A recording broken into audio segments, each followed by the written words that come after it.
Ce navire moderne flambant neuf marque ainsi une nouvelle ère sous l'impulsion du Comité pour la transition et la restauration des institutions.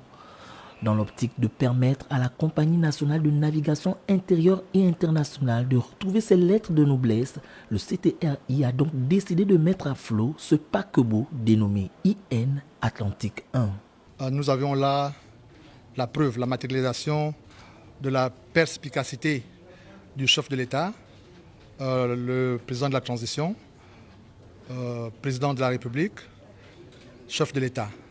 Il avait dit il n'y a pas longtemps, la CENI ne mourra pas. Nous avons là la concrétisation, comme il le dit lui-même, il dit, il fait. Il y a 2 ou 3 mois, il a prononcé cette phrase en face de mes bâtiments. Aujourd'hui, j'ai ce bâtiment.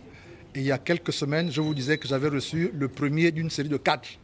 Aujourd'hui, je vous dis, je suis très heureux de recevoir ce deuxième navire d'une série de 4.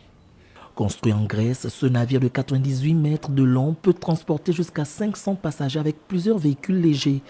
D'une vitesse maximale de 16 nœuds, il navigue très vite grâce à ses 4 moteurs puissants et sécurisés.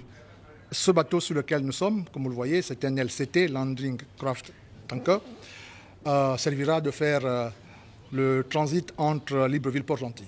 Comme vous l'avez constaté, en faisant le tour, il peut embarquer 500 passagers, il peut embarquer une 40aine de véhicules. Donc, il est destiné à faire la traversée Port-Gentil-Libreville et vice-versa. Le bateau doté d'une antenne satellitaire garantit ainsi une connexion Internet continue tout au long du voyage et permet une garantie du confort et de la sécurité des passagers. Cette acquisition illustre une fois de plus l'engagement du gouvernement de la transition de moderniser les infrastructures de transport en répondant ainsi aux besoins sans cesse croissants de mobilité des populations à travers le pays.